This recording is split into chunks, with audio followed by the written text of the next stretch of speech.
Shri Swami Samarth. Weekly ब्लॉगच्या तिसऱ्या ब्लॉगमध्ये तुम्हा सर्वांचं खूप खूप स्वागत आहे.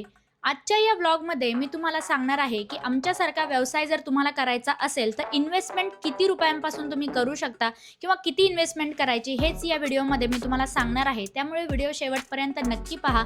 पण चला त्याआधी आजच्या व्हिडिओला आपण सुरुवात करूया आणि या आठवड्याभरात आम्ही काय काय केलं हे मी तुमच्यासोबत शेअर करणार आहे. तर चला व्हिडिओला सुरुवात करते. तर सकाळचा सर्व नाश्ता बनवून झालेला आहे. पोहे, उपमा, इडली फ्राय, मिसळ सर्व काही बनवून झाल्यानंतर अचानक आम्हाला एक कॉल आला आणि 40 प्लेट पुलावची त्यांची ऑर्डर होती. तर तोच आता मी बनवायला घेते. इथे मस्त मी पुलाव बनवून घेतलेला आहे. हा व्हेजिटेबल पुलाव आहे. यामध्ये सर्व व्हेजिटेबल मी बॉईल करून ॲड केलेले आहेत, तुम्ही बघू शकता. आणि इथे आता मी कोशिंबीरची तयारी करते. पुलाव तर बनवून झाला आहे आणि डब्यामध्ये कोशिंबीर त्यांना देते आहे. आता आपला पुलाव अशा पद्धतीने डब्यात भरून रेडी झालेला आहे आणि तो आता आपण कस्टमरला हँडओव्हर करूयात. तर ऑर्डर आपल्याला पोच द्यायची होती.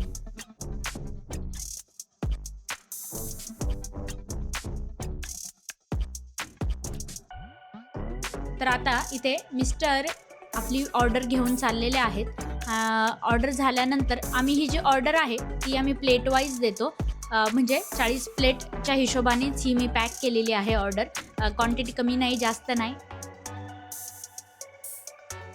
आमच्याकडे सध्या कामगार सुट्टीवर गेल्यामुळे मी अनिकेत मिस्टर आम्ही तिघेच कामासाठी असल्यामुळे जास्त काही आम्ही ऑफर ठेवली नाही, म्हणजे ऑफर ठेवलीच नाही. फक्त आम्ही केक कट केला आणि छान सेलिब्रेशन केले.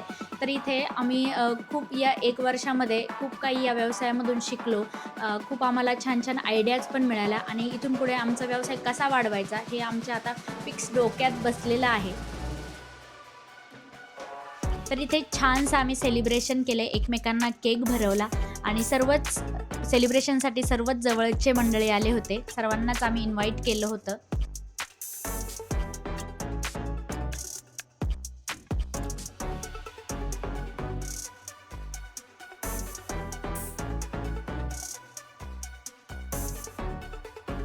दुसऱ्या दिवशी 2 डिसेंबरला मंचरचं नगरपंचायतचं इलेक्शन होतं. त्यासाठी आम्ही निघालेलो आहोत गावी आणि तिकडेच आता 2 दिवस राहणार आहोत. इलेक्शनसाठी मंचरला जाण्याचा योग आला होता आणि इलेक्शन झाल्यानंतर, वोट झाल्यानंतर आम्ही आलेलो आहोत मिस्टरांच्या मामाकडे. तर तुम्ही आजूबाजूचं वातावरण बघू शकता, किती छान आहे. घोडेगावच्या पुढे गेल्यानंतर पिंपळगावमध्ये मामाचं गाव आहे, पोखरकरवाडी म्हणून. तिथेच आता आम्ही पोहोचलेलो आहोत आणि बाकी सर्वजण तर गेलेले होते डोंगराला. फक्त मावशी आणि हा डुग्गूस तिथे होता आणि आम्हाला बघताच तो एकदम फरार झाला घाबरून. खूप छान वाटलं खरं तर मावशींना भेटून. त्यांचं वय 96च्या आसपास आहे आणि अजूनही स्वतःची कामं आणि घरातली छोटी मोठी कामं त्या स्वतःच करतात.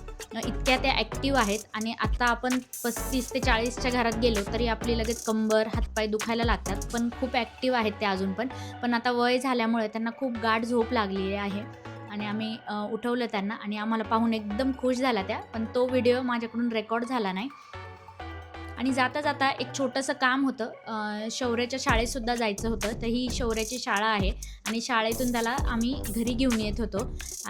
तर मुलांचं तुम्ही बघू शकता, लहानपणीच्या आठवणी आमच्यासुद्धा ताज्या झालेल्या आहेत. तर प्रोग्रॅमसाठी शाळेत काहीतरी प्रोग्राम होता, त्यानिमित्ताने लेझिमची त्यांची प्रॅक्टिस चालू होती आणि आम्हालाही बालपणात गेल्याचं एकदम जाणवलं. खूप छान वाटलं मुलांनासुद्धा भेटून.